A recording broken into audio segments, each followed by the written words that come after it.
You don't wake up because you're rested. You wake up because your alarm tells you it's time to run again. Not literally, of course, but in the rat race you never really chose to enter. You eat not what you want, but what you have time for. You sit in traffic, half awake, listening to the same recycled headlines on the radio, and all the while your mind is not on freedom, purpose, or dreams, but on schedules, deadlines, and not being late. And even if you earn more than most, even if you've climbed some imaginary ladder, you still don't feel free. You just bought yourself a slightly more comfortable cage. Instead of a cheap rental, you now have a mortgage. Instead of a used phone, you've got the latest model, but it came with a payment plan. Instead of public transport, you drive. But that car comes with insurance, maintenance, fuel, and even more pressure to keep running. You're not making choices. You're following a path that was laid out for you long before you were born. Since childhood, you were taught to obey. In school, raise your hand before speaking. In college, memorize what you're told. At work, complete what's assigned. And if you do all this well, they'll say you're doing great. But no one tells you that in this equation, you are never the main character. You're just a piece, a cog in a machine designed not for your happiness, but for its own survival. They teach you to fear.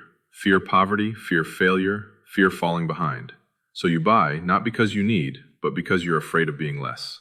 You live in a world where image is more important than truth, where likes matter more than real attention, where choice is an illusion. You're free to pick between iPhone and Samsung, Netflix and YouTube, but you're not free to not play at all.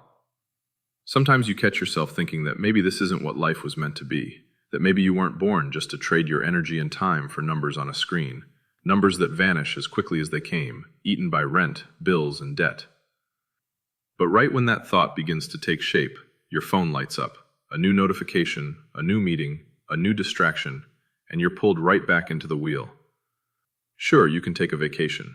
You can spend your savings, post some nice photos, pretend for a moment that you're alive, but then just days later you're right back in your office, your inbox, your loop.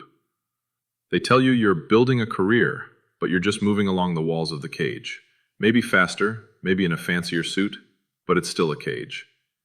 You're not in chains. You're just buried in contracts and obligations.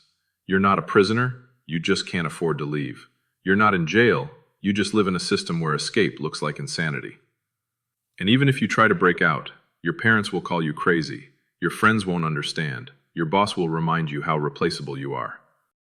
Eventually, you start to believe that maybe this is normal. Maybe this is what adulthood looks like. That freedom is just a word used in advertising, not something anyone really has. But deep down, something still burns. A quiet voice asks, what if it could be different? What if you were never meant to just exist, but to live? What if the rat race isn't life, but just a bad script passed down from generation to generation? What if there is a way out, not up the ladder, but off the track entirely? And maybe that's where real freedom starts. Not with a grand escape or some dramatic rebellion, but with a quiet shift inside you, barely noticeable at first, like a small crack in the surface of something you once believed was solid. You begin to see the world not as it was presented to you, but as it truly is, built on routines you never chose, rules you never questioned, and expectations that were placed on you long before you knew how to resist them.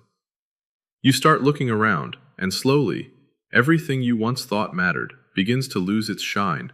The job titles, the polished resumes, the polite conversations, the race for recognition, the endless need to prove something to people who are too busy proving things themselves.